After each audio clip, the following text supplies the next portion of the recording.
Hi, this is Mason. We have sort of a problem here. And you're watching the 315 with Brian Higgins Presents. You apparently didn't put one of the new cover sheets on your TPS reports. Transfer Portal Syracuse. You see, we're putting the cover sheets on all TPS reports now before they go out. With Brian Higgins and Jordan Capozzi. Did you see the memo about this? Capozzi. If you could just go ahead and make sure you do that from now on, that would be great. Capozzi. And I'll go ahead and make sure you get another copy of that memo. Capozzi. We need to talk about your TPS reports. With this week's TPS Report. If you could go ahead and try to remember to do that from now on, that'd be great. Here's Brian and Jordan. All right. Oh, welcome in. TPS Report Wednesday, here on the 10th of December. Brian Higgins here. Jordan's there, or according to how he logged in to our connection today, I'm joined by Do Something Elon. Elon! Do something. Jordan can't get hacked again this week during the show. That's the only good news we have, unless something else gets hacked. Well, what's up, man? What's up? You'll tell your tale here of your Twitter travails, I'm sure, doing the show. But, man, I don't know if we can top last week's show. I don't know if we have it in us to top last week's show right now. Define top, right? Yeah. I would say I wouldn't rule out me getting hacked this week just because my account is suspended. Okay. Which there's the big reveal. I went from hacked to using biometric login to have access to 2 days after the fact. They were like, hold on, we're suspending you. It's like, Who does this guy right, think his thumbprints are? yeah, so that's where we're at. It's probably a good thing, right? Social media cleanse. At least X. Yeah. But yeah, come on, Elon. I know you're important. I don't even know if he still has any involvement, but whatever, man. We'll roll with the punches. We know you're watching the show, Elon, or your people, or your bots, or your AI. Somebody's watching the show. Come on, fix Jordan D. Capozzi's X account. Don't want to call it Twitter. That will offend them right off, and then they'll just throw it in the river or something. So we'll see what happens today. I don't think there's any major recruiting news that is going to break during the show today. You never know if there's coaching news that'll break. Michigan just had a doozy go down. Doggy, that's a situation.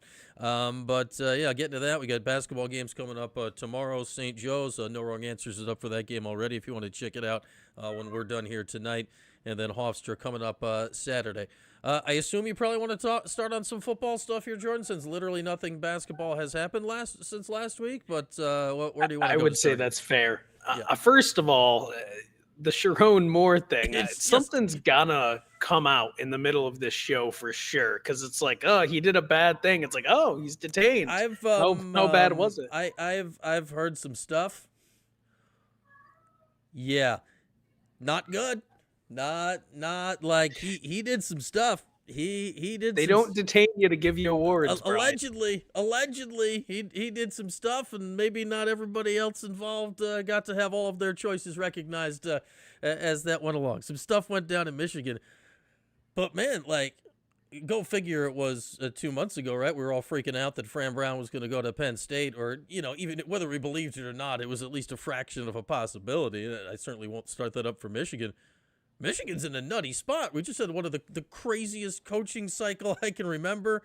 I'm sure we're going to talk about assistant coaches and Elijah Robinson and all the stuff that's happened here. Now, all of a sudden, literally one of the premier jobs in the country is like, oh yeah, we need a head coach. Can we get another interim? Is the dude that wears like sweaty T-shirts and is kind of awesome, and Biff Poggi, who used to coach at Coastal Carolina. He's great. I give him the job. I love that guy. Was he at Charlotte too? Or no, is that Charlotte. Was it Charlotte? Yeah. Was it Charlotte or Coastal? Maybe both. I think Charlotte. He might have been at both. I think he was at Charlotte last year at least. He's just a freaking O lineman. Like, he is just a sweaty O lineman. He's the best. He is. But yeah, I mean, we're talking coaching. We can talk about all of the portal players, but the coaching shakeup, I knew there would be something, but I was a little surprised to see like Nick Williams. Yeah. That one, maybe it shouldn't have caught me off guard, but it did. But it seems like they're doing well. I mean, everybody loves Vince from Toledo. It seems like the Georgia State coach who's going to be coaching the D-line. All these names are just flying in and out of my head. But he's got a lot of experience. There's a lot of names. Castillo's been coaching football longer than I've been alive, so you can't be mad about that. Yeah, the new O-line coach, he was actually now this doesn't really do anything necessarily for the current Orange offensive line, but it's just a neat enough tie. He was the Eagles O-line coach for a majority of Donovan McNabb's career. So, like, I don't know if that makes him teach O-line better, but I kind of like the juju. Like, that's good. That's good juju, right? Hopefully. I mean, yeah, he's been everywhere. He's they tell you try to keep your resume to 1 page unless you have 10 plus years of experience or unless it's really worth it. Yeah, he gets like 3 or 4 pages. His resume is ridiculous. So, I mean, we'll see how it translates, but look, you don't just accidentally get hired by a ton of NFL franchises, go to colleges, and just keep getting hired over and over and over for 40 years. So that's really exciting. It seems like they're getting guys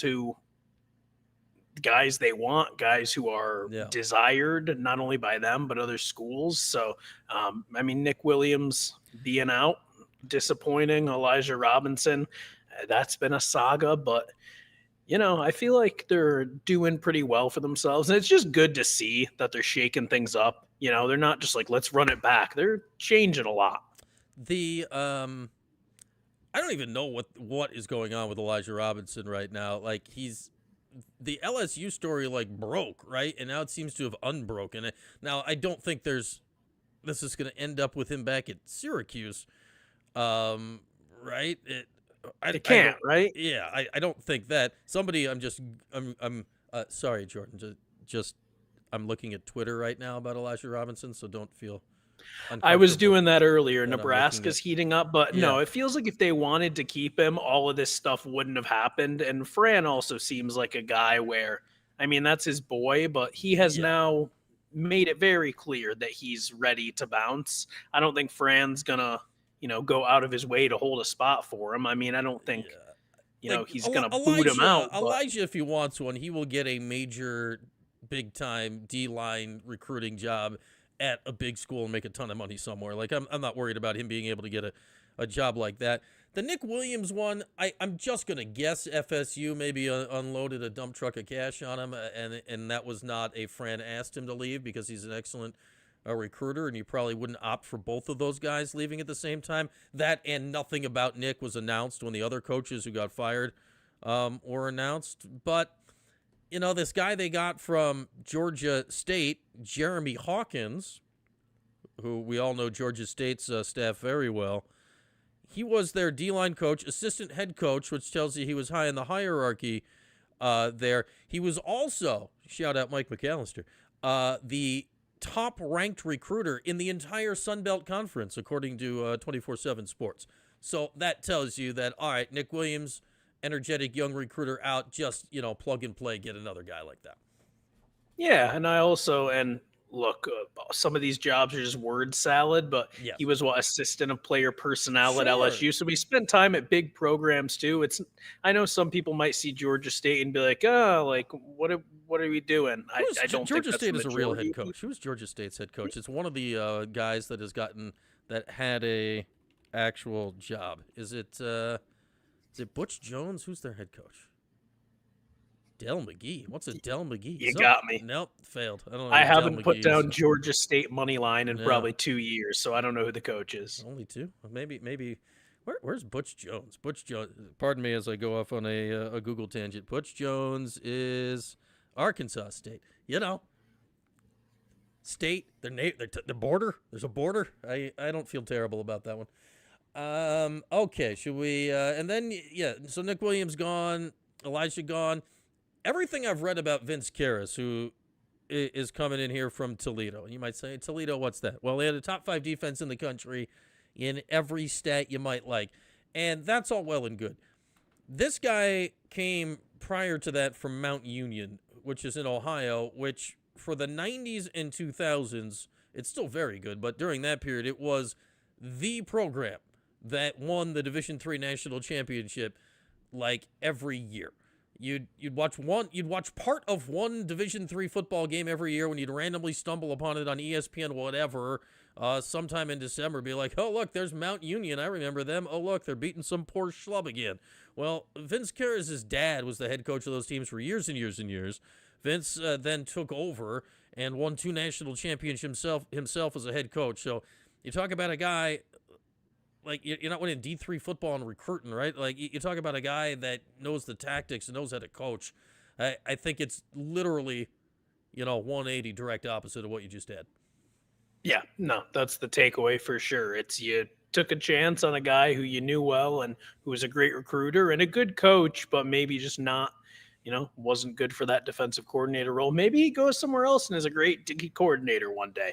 He wasn't doing the job, or the job wasn't looking good at Syracuse. So now you bring in, as you said, a guy who is about the X's and O's and not the Jimmies and the Joes, as they like to say. And you got enough on that staff in terms of recruiting to where it's what you've got to do. And again, if something's going wrong, something has to change. And they're changing a lot. Yeah. For better or for worse, they are trying stuff. They're not just going to ram their head into the wall again with the same exact staff, same makeup of a team next season. Yeah, and I like that they seem to be trying stuff that is not just throwing crap against the wall and hoping it sticks. Like, this is a guy that, like, when he got hired at Syracuse, or when the news broke he was coming to Syracuse, it sounded like he was, like, in Lincoln, Nebraska. Like, I don't know if it was at the exact minute, but he had either was there, just there, was about to be there. Like, Nebraska, and it's just, I find it funny how Syracuse and Nebraska have been randomly intertwined with all this stuff the last 5 years or so, going back to Tony White, who now circles back because he's now the DC with Nick Williams at Florida State. But you feel good to get one over on Nebraska here. All right, let's get our first caller in. As always, if anyone wants to join the show, you're in the chat right now. You can see at the top of the chat there is a link. That link will allow you to join the show, like our guy Nick has done from Vegas. What's up, man? Hey guys, how's it going tonight? Doing wonderful. How are you? Awesome. Jordan, no eggnog tonight? What's going on with that? What are you come talking on about? Come on now. Okay, all right. Just double checking on you. I sadly have run out, and the store I was at today didn't have any because it was just a drugstore while I was somewhere else. So I'm in between nog. So okay. I apologize. I'm not joining in the nog tonight, Jordan. So I'm going to join you with my Premier Protein. Okay, there we go. We'll take it. Sponsorship's available. Just so you know, if you'd like. So you could mix. I had an interesting Zoom call today with several people from the Syracuse administration, including John Wildhack and Coach Fran. And Fran used the term best O-line coach in the country. Now, do I feel like that's accurate? No. But he's very high on Mr. Castillo, number one. Yeah, number two. I mean, I just hope he can, there's different kinds of coaches, right? There's your motivators, there's your tacticians. Syracuse, in my mind, needs a teacher at the O-line. They got guys that need to be molded. I'm hoping that's what he is. He can teach Fran a thing or two as well. Fran's a guy who's going to soak in everything from him. So I'm going there, Jordan. Don't take my thunder. But I'll tell you, Wildhack said that this team is far better than it was 2 weeks ago. And then Fran interjected and said that he's got 2 more hires that he's hiring in the next 2 weeks. And then Wildhack closed that comment by saying they'll be even better after that is completed. So they have a plan in place. And Fran took the call from Florida. He's down recruiting right now. I'm sure it's portal stuff, but he's in Florida as we speak. He couldn't possibly be doing portal stuff right now. The portal does not open until January 2nd. That would be come on, Brian. We all know that doesn't mean nothing. Absurd, Nick. He is certainly not looking at Florida. But yeah, I mean, I like the Karras hire, and it's again, had I ever thought about this guy once in my life before a week ago, other than being aware of the life and times of Mount Union? No. But you do a little research on him, and I don't know about you, Nick. I've not watched a second of Toledo football this year. I don't really necessarily know his style, but I like the idea of it. I'm hoping. So I did some research, Brian. He runs aggressive here. He runs a 4.25, okay, right? But it's a very busy 4.25, if that makes sense. Yeah. He's very aggressive. And what I like about the hire, the guy's got a 94% win total as a head coach. Yeah, he was over numerous seasons. Now, I understand Mount Union is a powerhouse, right? They're a factory, but he knows the game of football, right? He knows X's and O's. So does Castillo. I think what Fran did when he originally came on. And by the way, Fran did say that Erob is going to another school, so he's not coming back to Syracuse. We all know that, right? But where I was going with this is when he first assembled his staff, aside from really Nunzio and Jeff Nixon, everybody he hired were recruiters first. Yeah, right. I'd say, I'd say maybe Robert Wright, who just got let go. I might put slightly on the other side of that coin, but I for the most part of where you're going, Nick, yes, I'd agree. Right. So I think he emphasized, recruiting because he needed to do a complete overhaul of the roster. Mm-hmm. So that he's done that, right? He's got 3 recruiting classes under his belt now. He will come next season. And now it's time where he needs to refine what he's doing and get more X's and O guys in. And that's exactly what he did. Karras, Castillo, and this D-line coach that he got, yeah, he's a great recruiter, but his guys performed on the field. Like, I think it was 2021 or 2022, the defensive line led the country in sacks as a defense with like 22 sacks just from the defensive line. All right. We'll take that. That's good. And I'll say this, like, you can do 2 things, right, when you're the head coach of the team. You can hire a staff that enhances what you do well, and with Fran, that was recruit well, and that's obviously where they started. or you can turn into it and hire a staff that's going to get you better in the areas where you perhaps aren't as strong as you are in others. And I think Fran is doing what you're saying now. Like, he was going one way to start, and now he's going the other way. And, you know, I get it's different than basketball. Like, in basketball, the head coach, like, if say the head coach is a great recruiter and you have a great tactician on staff, there's not as many players involved. You still need guys the volume is just so high. But now, like, Fran's a closer when it comes to recruiting. You have these large staffs now of recruiting. And while that is assistant coaches now, there's literally a room full of other people that are doing recruiting that are teeing it up for Fran. So it doesn't. And don't forget, it doesn't all have to be on the assistants now. His biggest counterpart when it comes to recruiting is Tommy Caparelli. Tommy knows Florida inside and out, and he's the reason why that pipeline opened up, right? He coached in South Florida. He knows all the coaches down there. He knows all the players down there. Him and Fran are the ones that were responsible for the 26 class. Let there be no mistake about that. Like, he is Mr. Recruiter in Florida, and he doesn't have to do anything. He's the general manager, but he can focus on recruiting, right? That's good. He's not a coach. Yeah, I mean, you go back. Let the coaches coach. Let Fran and Cap recruit. And I think you're going to be just fine. Yeah, you go back, you know, before these recruiting departments existed 10, 15, 20 years ago, coaches had to do all of that. Now the staffs are so large. I mean, yes, you do, but you don't as much anymore. Right. And hopefully that plays out in the field. All right, Nick, always good to see you, man. Yep. Talk to you guys later. Yeah. Have a good week. There he goes. I got Nick. I've hit the wrong button, Jordan. We're rusty. Oh, man. There was no game this weekend. We're rusty. Okay. Now we're back. Oh, just tragic. He's gone. Yeah, he's gone. I almost started playing Mason again. We don't need to start the show again. That would be aggressive. No. I don't know. I kind of like where it's at, and I know he's. And I've said this multiple times in multiple places, and I know this guy is not the most popular guy in Syracuse right now, though this all will tie together because the women's basketball team is currently playing, Devin. Yes, it's 59-28. Syracuse is blowing out Colgate. It was ugly sweater day, I saw. Felicia was wearing a gorgeously ugly sweater on the way into the building earlier. But her predecessor, Quentin Hillsman, and Fran Brown, like, they weren't as much cut from the same cloth. They're the same cloth. Like, they are recruiters first, and then what Q always did is he had and for many years it was Von Reed, he had a serious tactician on his staff that worried about the basketball. And Q, yes, he coached the team, but he was worried about recruiting. In football, it's a freaking tanker. You literally, I mean, unless you're Nick Saban or Kirby Smart, you cannot do it all. There's too much.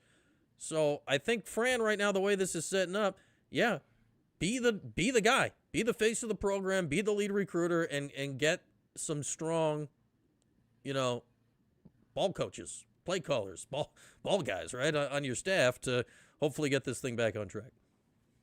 Well, we're talking about recruiting and women's basketball. I mean, look, it's early in the season. They're about to be a 9-1 team. Their only loss was to a top-ranked Michigan team that's going to be one of the best in the country. Yeah. The transfers have been excellent. Freshmen, excellent. Sophie Burrows found her stroke again. You're seeing Dominique Darius really kind of build. So you're seeing a lot of good stuff from them. So that has not gone unnoticed. I mean, look, we can do this show, and I was very well aware that they were playing. And you can sit there and be like, oh, they're going to absolutely smoke Colgate. And before the season, look, they're going to beat Colgate. Right. But I don't think before the season with this team, you were like, are they going to go out and just be up 59-28? Like, you didn't really know what to expect after last year. So shout out to Coach Jack and that squad. They are back on track. But it was 24-5 after the first quarter, Jordan. Yeah, I mean, it's not like, oh, they won a few games. This is a good bulk. And look, ACC women's basketball is just. What's crazy is the ACC actually kind of got worked in the ACC SEC Challenge last week on the women's side of things. Syracuse was one of the few teams that actually won. The SEC had a significant advantage. But you know dang well that it's still going to be really tough.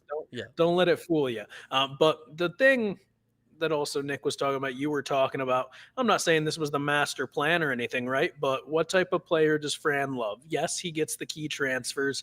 He's got these big high school classes. He's got this freshman. Most of these guys, at least at this point, are sticking around, right? Yes, Malachi James is on the way out, and I have a feeling that wasn't a Malachi James decision. He basically said as much, right? Yeah, and Derek McDonald on the way out. Look, he's been great for this team, but we saw throughout the season that he was not the guy Fran wants to be relying on. Like, he's a good piece, but he's going to go somewhere else and get more opportunity. I mean, Ibn McDaniels, Chase Simmons, the guys you're losing. Nothing landmark. They're not like, yeah, and they're not guys you just brought in either.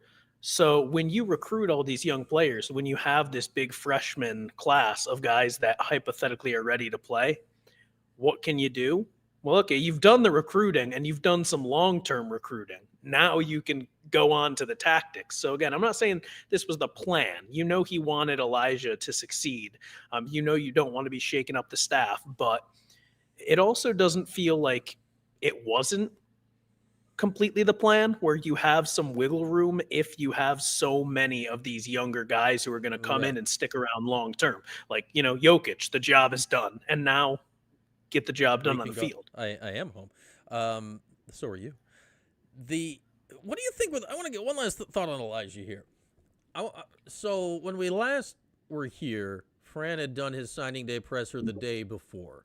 And it was also the first chance to talk about the coaches let go. And it was obviously worded different. There was the guys that were let go, and there was a reassigning of duties for Elijah Robinson. Was that ever real? Like, do you think like last Thursday that was real, or was that always just we're gonna make it look nicey nice and then he's gonna go? Like, we're not firing the guy. Like, do you think there was any chance that when that happened, Elijah could have come back, or is that when that happens, that's the bat signal for, you know, SEC schools to toss a bag of cash at him? Yeah, maybe I'm naive because I didn't think about it. But yeah, you free up the D coordinator position, and then obviously, you know, he's going to go out and look for something. I mean, I think, look, if Elijah had wanted to stay on the staff at a reduced role, I don't think Fran would have been like, look, you have to go. And maybe it was that way, but I feel like that at least left the door open. And I'm sure he told him, having never spoken to Fran Brown about it, and there are people who know more than me, I'm sure he told him, look, if you want to stay, you can do this. If you want to go somewhere else, get your bread, man. And he's going to get his bread, and he's going to get a chance to get back into a role he's comfortable with. And, you know, the goal for him is to get back up to that DC level. It has to be. Yeah, what I don't know is if in that role change with Elijah, if that also came with the demotion in the pocketbook. You'd kind of think it would have, because to pay that, to pay a DC, that's not necessarily the financial realm that Syracuse is playing, and Elijah was getting paid very, very well at Syracuse. He's a guy that was more than $1 million a year at Texas A&M, and the way things currently elevate, I mean, he could be, he will be, if he wants to be, if that's the role he settles into. He can be one of the highest paid defensive line coaches in the country for the next, basically, however long he feels like it. It's kind of, save for his fun Cajun speaking head coaching times, it's very much the career Ed Orgeron had for a very, very long time. So we'll see how it all goes for Elijah. It's too. I feel bad. Like, some of the fans, I feel like I tweeted something about that. When was that news all breaking? Saturday. I feel it was coming down over the weekend. So Around yeah. It was around the Lane Kiffin time. It was like a day after the Kiffin stuff really heated up, I believe. Yeah. So something was going on the weekend. I'm like, I think the news came out about Karras, and then very shortly after that, the news came out about Elijah and LSU, which is still not officially official. I'm like, well, and again, Nebraska, they think they're getting him too, sticking their nose into everything. They're like, we're here. People are like, yeah, good for you, Nebraska. It's not 1994. Get out. Tommy Frazier ain't walking through that door. But that's another thing. Wasn't Nebraska supposedly one of the jobs that Karras turned down, and people are denying that as well? Yeah, They said he turned down the head coaching job at Toledo, and I'm seeing people mad online because our boy, Mr. Stephen Fonte, has sources, and I trust his sources. His sources know what they're talking about. If you know Steve, you know he's not just posting BS. He reported that, and all these people are like, "That's not true. Check your source." Like, what okay, do you man. know? Like, Yeah, because I'm sure that everybody at Toledo is just going to openly be like, yeah, he turned down the job. Yeah. I mean, all the other reports, and this is not just Steve. I saw this, the first thing you do is like, oh, hey, who's this guy? Let's look him up. And the first thing that popped up was Nebraska people like, oh, he's going to be here like right now. I'm like, I think you're a little late on the jump on that one. But I found a lot of Syracuse people, at least the fringier ones, were like, well, good riddance to Elijah. Like, well, he's already been demoted. Like, if he was willing to stay, like I thought, like, hey, if he was willing to accept the role that was laid out by Fran a week ago, like, that's a tough pill to swallow. But if for some reason, let's say he was willing to accept it and work with it and still go kill it recruiting and whatnot, I still think in that scenario, now that's hard to do for him, he would have been a major asset to the staff. But some people are like, oh, get out. We don't need you. I'm like, well, he wouldn't have been doing the thing that's pissing you off. Like, he'd go do the thing he's good at. So I still think it would have been nice, but, that's to have $1 million defensive line coach that's a luxury spot that I don't think Syracuse has. Yeah, aside from coaching, something else that came up in our chat, and Brian, I'm going to put you on the spot because as I've documented well, I'm not really able to get on Twitter as much, and no. Twitter is where you get your transfer portal rumors and news, right? Yeah. Or like the gram of 19-year-olds. Sometimes you got to scour Instagram stories, but yes. That too. I've seen Syracuse mentioned with a couple of quarterbacks that I believe were from, group of 5 schools, which makes sense, right? You want a guy who's ready to play, but you're not going to get a guy who's ready to play at a big school.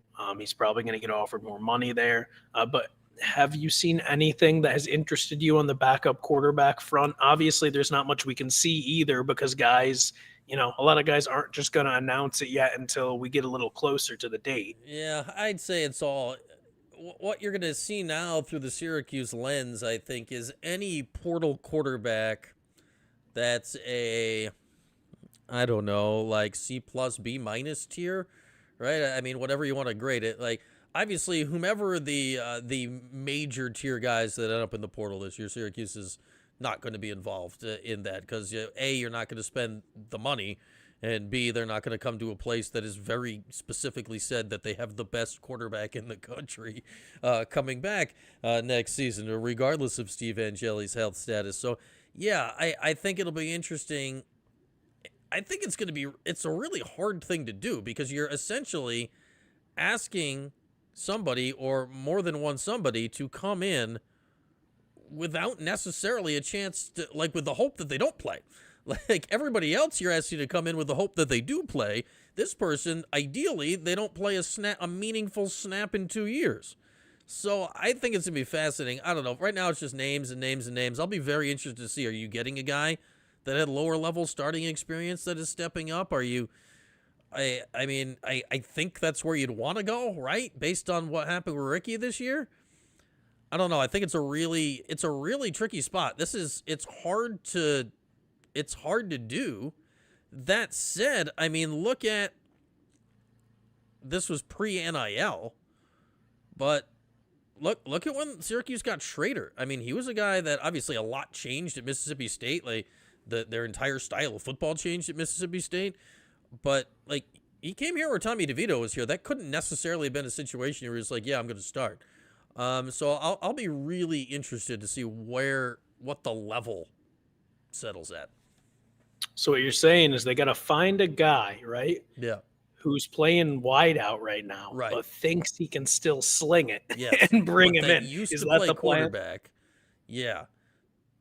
Does Garrett have any more eligibility? Yeah.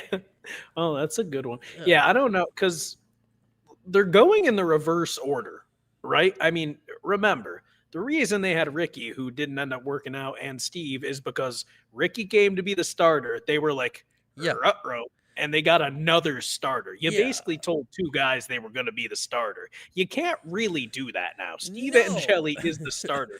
So you're really, really, for lack of a better word, like, you're screwed in terms of getting a starter quality guy to come in. So, I mean, this is going to be a huge test. And The irony is this will be what people look at maybe most this offseason. And then if all goes well, we never see whether or not the guy is quality. It's a lot of effort for hopefully nothing. I'd say, honestly, the best case scenario is that Fran goes and gets a capable backup or two this season, and we never, ever, ever watch that person take a snap that is meaningful in their entire Syracuse career.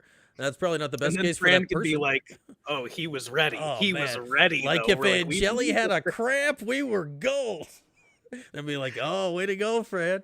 Like, oh, if Angeli felt a little tug, we would have been good. Yeah, I don't know. It's a tough position to fill though, because if you're one of those guys, why do you want that job? Like, that's the tough part. Pardon me. Yeah, I don't know what you're gonna do, because even the lower level guys, like, there are going to be schools who will overpay those lower level guys to come in, or have a starting spot. Yeah. Yeah. Well, yeah, exactly. Overpay them to come in and start. Like Syracuse, you're not starting. You're just not. Right. So I the other side of it is, could from. Syracuse overpay for a backup? I don't like. They're gonna have to. That's tough, because now you're getting into budget allocation, and how much budget do you have to be paying for someone that's not on the field? And this is not an NFL salary cap situation. This would be literally taking away from, like, that money could go to a contributor when you're hoping to give it to a non-contributor. So it's like, I always talk about it last year. Like, if McCord had gotten hurt last year, they were 100% screwed. He just played every down. Like, he just played the whole season. I also saw a post. I don't remember who it was, but it touches on what you were saying. So this isn't shade at them, but it was, the premise of this post was, should Syracuse bring in a quarterback who can compete with Steve Angeli? Like, should they try to bring in a better guy, right? I mean, if they're available, sure, but like, that's just not going to happen. My answer is no. My answer is no.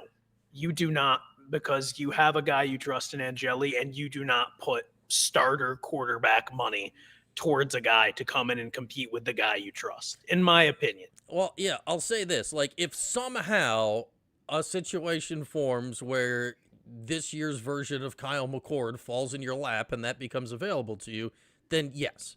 But should that be your plan? No. To Matt and Y's point in the chat, and again, link pinned top of the chat if you'd like to join our conversation, you can do as Nick did earlier and join with a live video call by just clicking the link, and we'll hit the buttons and do the whole thing. Jordan's actually, like, on my screen, Jordan's pointing at where it is. I suppose depending on where you're, it could be down here if you're on a phone, but you're pointing in a good direction for anybody on like a laptop. On desktop, which is probably nobody in 2020. I was envisioning it. Yeah. I was envisioning how it would look, but you're right. The chat's like down there. Down here, I can't even, my box is higher than yours, so I'm not, you need to point lower because you're below me there. So yeah, that's why nobody's been clicking the link. We're pointing in the wrong direction. Like, there's nothing to click there, dude. What was I saying? I don't know. I sidetracked myself. But yeah, Matt and Y's point. McCord guy. Can you get a McCord guy? I think that's kind of how you approach it. You're like, hey, here's the situation. Like, this is our starter.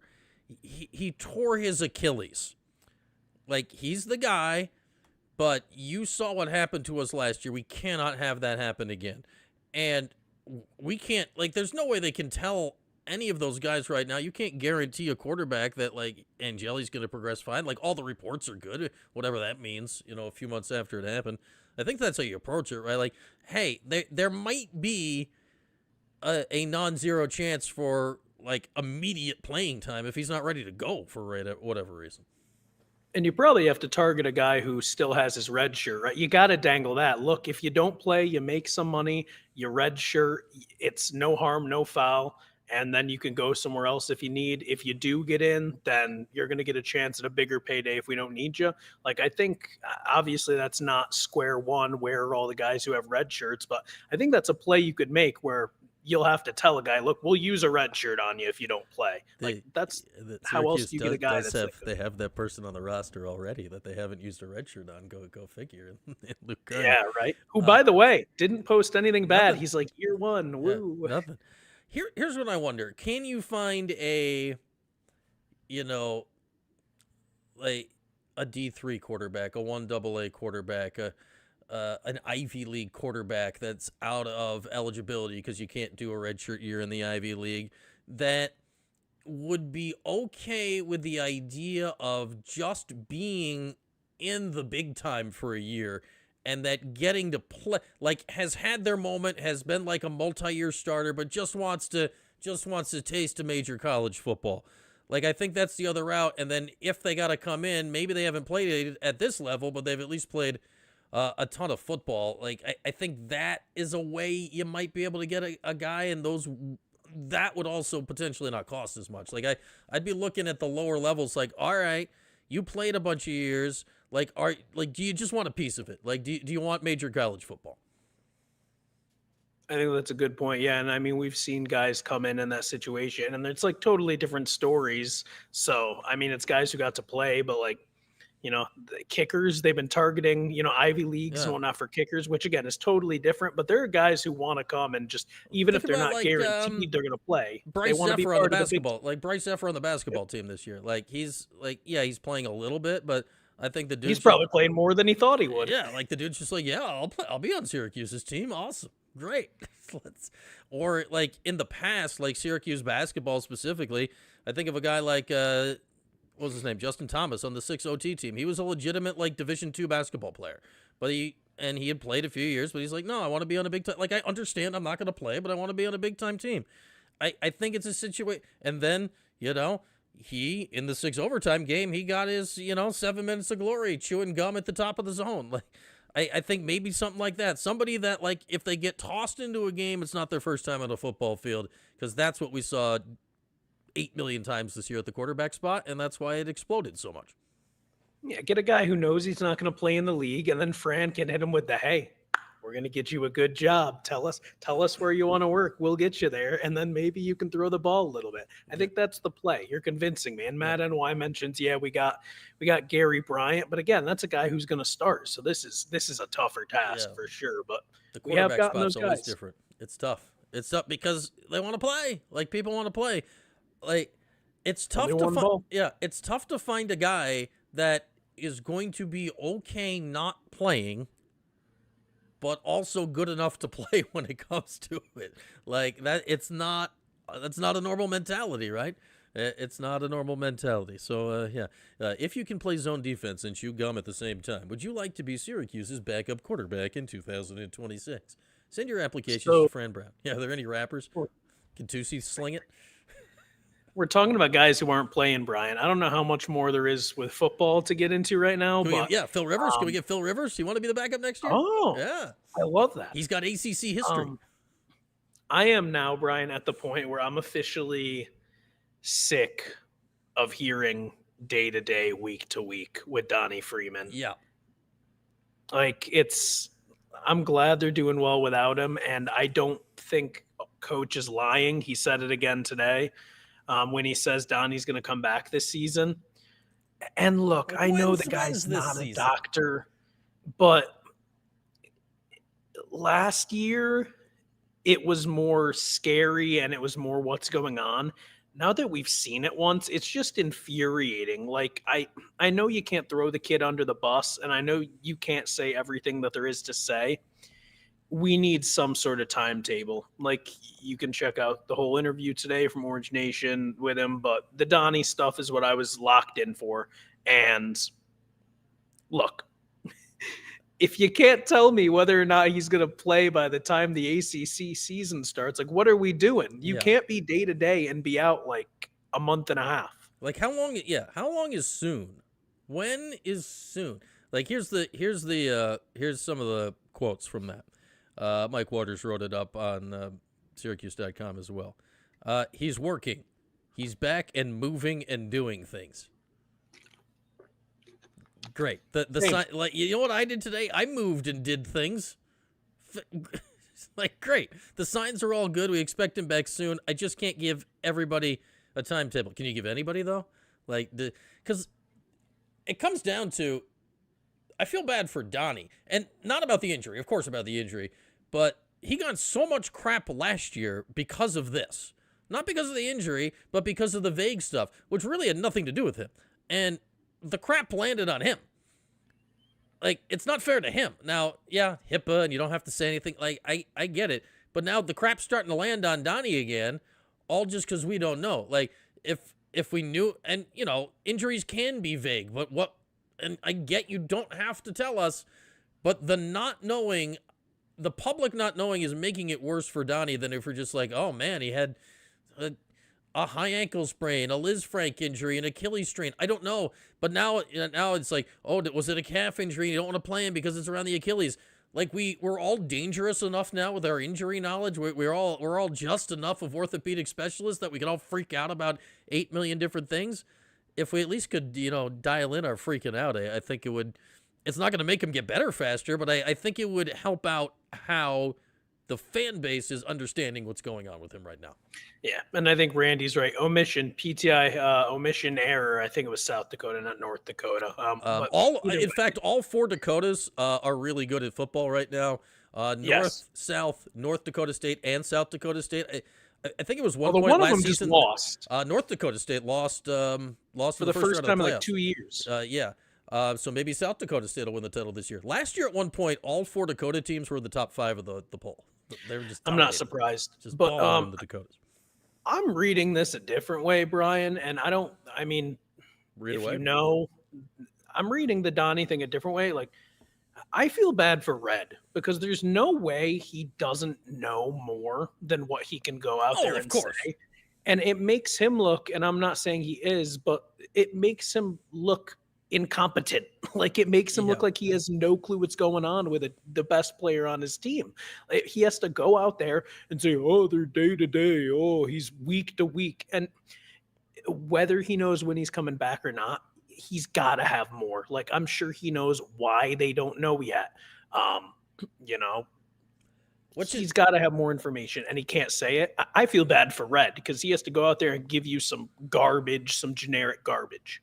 Now, like, here's the scenario. Let's say Donnie doesn't actually medically want the information out there. Legally, that's his right. That's how the HIPAA laws work.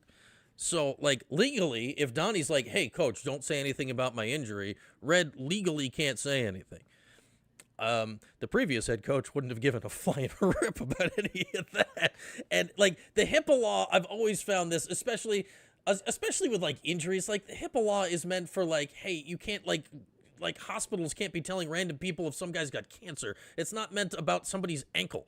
Like, it's a completely, that's neither here nor there. But, like, they use it as a shield to hide behind instead of, like, if Red could also go to Donnie and say, hey, Donnie, is it okay if I tell people what's up? Like, if you wanted to. And Donnie could say yes or no. And if Donnie said yes, then it is perfectly okay for Red to say these things out loud. Now, it seems like Red doesn't want to say them out loud, but it puts everyone in a bad spot, and it's the double framing, right? Like, Boeheim would say anything, whatever. Like, what are you going to do to him? He's been the head coach for 40 years. And Fran plays both sides of it. He'll lie to you, or he'll tell you everything, and you never know which is coming. And Red's caught, like, in the middle, and I think because of those two guys, it's making Red look just terrible when it comes to this Donnie stuff. Yeah, and it's unfortunate we're focused on that because, that big Tennessee win, but you want to know what's going to happen. And, Jen's asking about the women. They're smoking Colgate. 88-42, it is a final from the Dome. 88-42. Oh, man. I haven't learned how to pronounce it. Yeah, have you learned how to pronounce that freshman girl's name yet, Jordan? I've heard multiple pronunciations. That's the issue. Azoji? Uchi Azoji? Does that sound good? I believe Azoji is. She went 16-8. She's really good. I voted her. She did not win it. I voted her ACC player. She won Rookie of the Week. I voted her ACC Player of the Week this week. I'm still voting on that. I don't know why. I think it's a life. I'm like a Supreme Court judge on the freaking ACC women's basketball blue ribbon voting panel. I vote for life.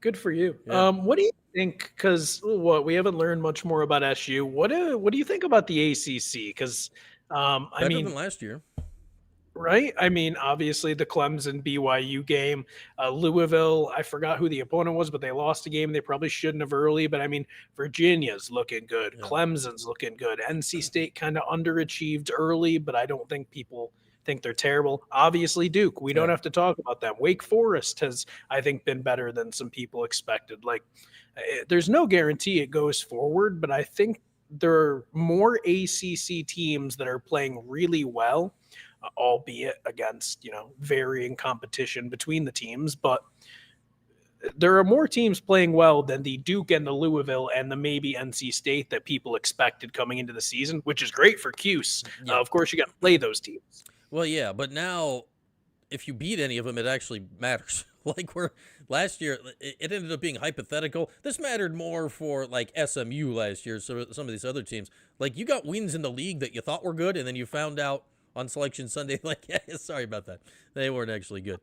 Well, speaking of ACC, SEC, what was it last year? The ACC, SEC last year was what, like 14-2, I think, or whatever. We don't talk about that. This year it was, I think, within one. So, and Duke won. Carolina got that was a tight game, a big win over Kentucky. Syracuse the win over Tennessee. Yes, that's my Supreme Court name, Trump. Whereas I should have a tighter bun on my head. I need a gavel. I need a. I couldn't hold that one in. Ruth Bader Higgsburg. Shout out, Tron. I don't know, but the league's looking good, and that will allow you to. All right, let's say Syracuse is 7th in the league. Maybe the 7th team in the league can get in this year, and that starts feeling like actually an achievable goal. Then like, oh man, they got to be top 4. Like it comes down to like, oh, they can be solid and have a shot. I'm also confused now about. They should have beat Houston, right? So I'm not going to pretend they shouldn't have, and they should have finished better against Iowa State. But I'm confused apparently about Iowa what State we saw just blows the doors off of everybody now. They smoked Purdue. Smoked I'm also them. kind of starting to wonder, like, is Houston the Houston that they came into the season as? Like, the way they finished that tournament, I'll be interested to watch. But I'm really wondering what we saw in Vegas as well. But you just hope that Iowa State is, like, one of the best teams in the entire country. And then they look at that loss and it's like, they kind of hung with them for a half, though. Yeah. That's not bad. Like, that's how I'm currently selling that, Jordan, is that, well, they went to the number 1 team in the country and won by 30. So what was Syracuse supposed to do? That game was at Purdue and they went in and dog walked them. So they might just be really, really freaking good. And once Donnie comes back, they need to dominate so that the committee can play that game. Well, they didn't have Freeman. Huh? Yeah, you got to give him all that stuff. Houston's probably not Houston last year, but it's one of those things. Like, had Syracuse won that game, you know how it goes. Like, it all goes into the narrative. Who cares that Houston was? Because Syracuse beat him and started their downfall. That's why they weren't as good. But now you got these 5 games coming up, Jordan. You got tomorrow against St. Joe's. You got Saturday at Hofstra and the 3 to follow. This is 5 games in like a week and a half before Christmas. You gotta win them. You gotta go 5-0, or the Tennessee win. All of a sudden, are they down to quad 2 now? Or the Tennessee win loses its value. Like the negative would almost erase the positive of the Tennessee win if you lose one of these games. I'm more worried about the fact that we have all these 9 p.m. games than I am. So you can tell, like, I'm very upset right now. I do not want to be driving home at like 12. Are there multiple 9? I know tomorrw 9. Is there another 9 after that? Not in this stretch, Okay. but there's a bunch there's of some in ACC Niners. They're killing us. So many, dude. Like the Wednesday Niner. It's terrible. They I'm need not to change concerned those at all. doubleheaders, those ACC Network doubleheaders. We talked about it a couple weeks ago. Make them 6 and 8. Make them 6 and 8, please. You already do it on the West Thursdays for Coast the women's crowd needs to watch their ACC basketball. Yeah. Well, that's what the 10 o'clock game is for. That's where Stanford and Cal, you got teams there. They can play. It's ridiculous. Yeah, Syracuse should not be playing 9 o'clock games in the Dome like 6 times a year. It's just stupid. If you're telling me you're at Syracuse and Duke and it's a prime time on TV and it's a thing, all right. If you're telling me it's Syracuse and St. Joe's on a Thursday because the schedule got screwed up for a game out in Vegas, we couldn't figure out anything else, it's just awful. Awful. Should I be more concerned? Like, It should. I know it's a possibility, but it hasn't once crossed my mind that they're going to lose one of these games before ACC play. It genuinely hasn't. No, I think they sweep. Like, Hofstra, to the best of my understanding, is the best of these 5 teams. And that's the Jaquan Carlos revenge game. So Syracuse, like, by I'm not a million. sure who it's the Jaquan Carlos revenge game for. It could be. It's like for both of them. It's for Syracuse. It's like, grrr, you gave us this guy. It's like you told us why. Sorry, Jake. You told us it was good. Well, you're in LA Arch. It's freaking late. That's good. Here's the thing: the media people will complain about this because the game ends at 11. For us, that's not the end of the night. You don't turn off the TV and go to sleep. Yeah, game ends at 11. I am in that locker room. Especially if I'm posting content, like it's a 3.5 hour. It can go 4. I will not be home until after 1 a.m. And I'm already late to my day job, like almost every day. Almost every day I'm late. Is that a problem? I'm walking into work to Microsoft Teams messages at 8:05 that say, gonna have to use time off today. Today, you know what? I sent a text, Brian, before I left. Quick tangent. I sent a text to somebody and it said, I'm actually on time to be early today. They're like, oh, good job. Stuck behind some jabroni. Oh, dude, here it goes. I'm sorry, Let everybody. it fly. Hazard lights are not so that you can just drive slow, okay? If you have your hazards on, it means you gotta drive slow, then get off the road, okay? It doesn't mean you can drive 20 minutes to work half the speed limit with your hazards on. Like, buzz off. I mean, the weather was just garbage this morning, but man. The roads weren't even that bad where I was. They really weren't. This guy was just a jerk. Okay, tangent done. 9 p.m. games suck, but no, I expect them to go 5-0, and maybe one of the games is kind of sneaky close, right? But I think I'm less concerned than I should be. Yeah, because I'm not very concerned. I know, like, Hofstra just beat Pittsburgh last week sometime, so I guess we should probably be somewhat concerned. But yeah, I'm seeing Syracuse, especially tomorrow. Now, these games are getting tied in here. You're doing 5 games in, what is it, like 13 days or something? It's getting kind of smushed in. Jordan's jabroni of the week. That's not bad. Jabroni of the week is pretty good. On a jabroni. But we have a double feature because Elon is also one of them because of my Twitter. That's true. All right, we're almost an hour in here. Do you want to go full? You told the Twitter story to begin with. Do you have more to share on your battle to get your Twitter account back, or are you just lost in darkness?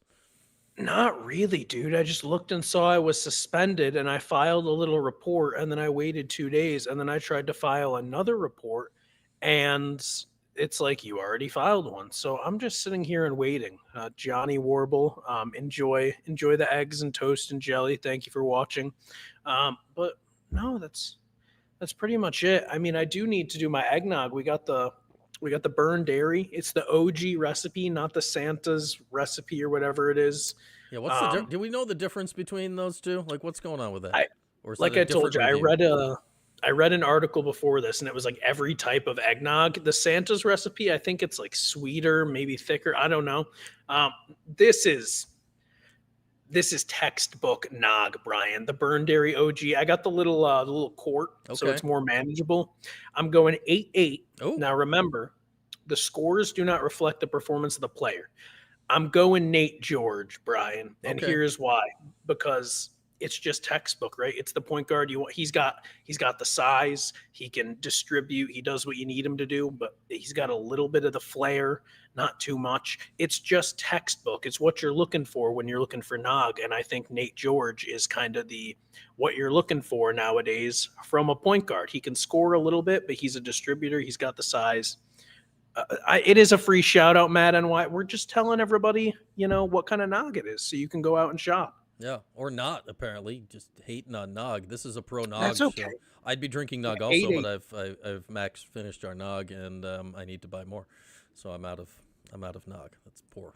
8-8. Poor planning. Burn Dairy. 8-8. That's your number 2. Not what? That's number 2, right? What was Was there a 9? What was last week's? That was The hood pumpkin, I believe. Oh yeah, the pumpkin. Yeah, And then it was the upstate, or no, it was the tops that was close to expired.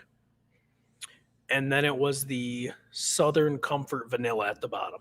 My concern here about your Nate George comparison to this 8-8 Nog is that his game has kind of resembled the spoiled Nog here for the last few weeks. So he needs to he needs to play like the fresh Nog going forward.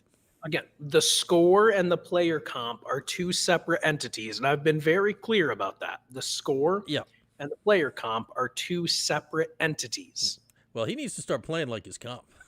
Like right now he's not playing like his player comp. We need to get Nate George back to playing like his player comp. And I'm sad I don't have any eggnog currently in the house. We just finished the last bit of it earlier today.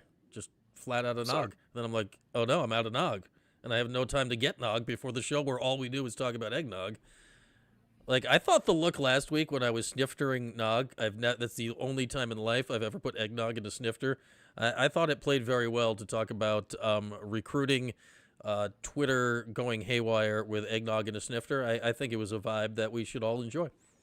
I think it worked. Like, you've got to be able to like Amazon pantry some nog. Just order it online. I just like, how much money do I want? Like, eggnog is already expensive. I need to pick up nog in like the normal course of my travels, which would be just going to Burn Dairy or something because it's right down the road. But yeah, it's what can you do? What can you do? All right, so anything else before we you're watching YouTube, not PBS. Should I get a high back to leather chair? Start. It's a very good point. This I'm is not saying the Masterpiece Theater Jordan Eggnog reviews. It's a business. Well, LARG, here's the thing about business expenses. They're still expenses. Like, yeah, you can write it off, but it's still an expense. Like, it doesn't make it free. Like, business expenses, while they're a tax write-off, they're not free. And yeah, you're 100%. I can and absolutely will write off the next business eggnog that I buy. I still gotta buy I was at Burn Dairy at some point. I looked at the nog a couple weeks ago, like the quart or whatever it was, which it was like $8 for a nog, and it was like, that's an aggressive $8.99. I don't think I paid $8. Well, I don't think get the big one. $8. The big one was like $8.99 or something. It was like, oh, did I get a pint? Yeah. Oh yeah. The smaller one. Yeah, the half gallon. The half gallon was $8.90. Yeah. Yeah. Oh yeah. The half gallon. And man, if I'm gonna buy nog, like, go big or go home. And I'm like, at the point, I'm like, do I want to spend $9 on nog right now? Like the shorter 4-year-old I'm with just made me spend like $6 on ice cream stuff when it's 2 degrees outside. So like, you got to make fiscal decisions. Yeah, it's totally free. It's the Seinfeld where it's a write-off, Jerry. You don't even know what there means, but they do, and they're the ones writing it off. Oh, Matt NY, you don't think I'm aware of that? This whole operation is being writ off, but I still got to pay the bill, right? If you ever need to do a segment just to write something off, let me know. The write-off. Yeah. What? You think every conversation I've ever had with you, Jordan, hasn't been a business write-off in one way or another? Somehow. Like, you want to buy somebody like a guitar for Christmas? You want to get somebody a Christmas present? Just strum it a little bit on the stream, and we're good. I could buy the sisters' candles and expense them. I'm cycling through the house. Yes, I know Jen was in here. Jen just made a very nice candles purchase. If anybody wants to do that, the Wild Birds Unlimited, go check out. I was in there with Matt last Friday. I put up a video the other day. Matt took me on a nice little tour. They got so much Christmas stuff in there. I was unaware that birds and Christmas intersected that much. They got a lot going on in the store in Fayetteville. It was really, really cool to see. And man, like, I was there, Jordan, I was probably in the building for like an hour and a half on Friday because, we're BSing and then we're taping the thing and we're doing whatever. There is there is some steady bird foot traffic. Like, there were so many people in and out of that store at like 10:30 in the morning on a Friday. It was wild. Oh, not actual birds. Okay. No, the birds don't have foot traffic. They fly. Well, they have feet, Brian. I suppose they do. No, this was more of the. You think they just fly all the time? They walk sometime. That's kind of stereotyping. I'm not going to lie. Stereotype a bird?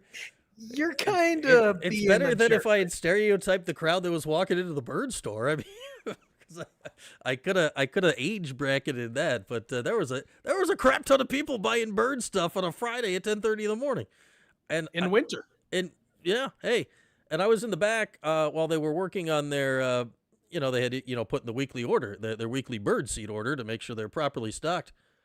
They were ordering so much, like they are slinging bird seed out of that joint like nobody's business. I'm like, that was a lot of bird seed you guys just ordered. They're like, yeah, it'll all be gone in a week.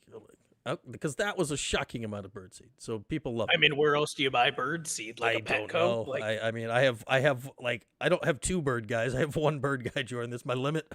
I've capped myself at one bird guy. Matt's my guy. But if you want to know what they got for they got a heated bird bath. Like it's heated. I'm like, I wanted to get in. It looked cozy. Like that seems nice. It's freaking cold out. I want a heated bird bath. Oh man, yeah. Jordan still has not delivered a birdhouse to Matt NY's mom. There's still time. There's still time. Oh yeah, there is time. Yeah, you got to love up your sponsors, Matt NY. Matt, we have a good relationship with our friends at Wild Birds, but do buy some candles or whatnot from Simply Sweet Sisters. They were. You might have seen them if you're at Harvey's Garden on Saturday at like a holiday fair situation. There was candles and sweatshirts. It was humming. It was humming on Saturday. But we digress. What do we got? We got basketball tomorrow, just god-awful late. But we will be here. I'll be here. Jordan will be at the game doing other things. But we'll be here post-game around about 11. So come and join us. Late night fun, Red post-game press conference, the whole deal. Same deal on Saturday for Cuse Hofstra. Same deal next Wednesday for Cuse Mercyhurst? Stonehill? I think Mercyhurst is first. Northeastern? Syracuse is playing somebody next Wednesday, and the only reason I bring that up this far in advance is because Jordan and I's last show pre-Christmas probably will be a Thursday next week instead of Wednesday because of the game on Wednesday. So with that officially all taken care of, enjoy your night, everybody. Yes, did somebody... Say stay safe on the roads. Did I read something? Yeah, there's going to be like lake effect. I don't know. Don't do anything stupid. We'll talk to you all tomorrow night and, of course, throughout the week. Thanks for watching the 315 with Brian Higgins. Don't forget to like, subscribe, and turn your notifications on. We'll see you next time.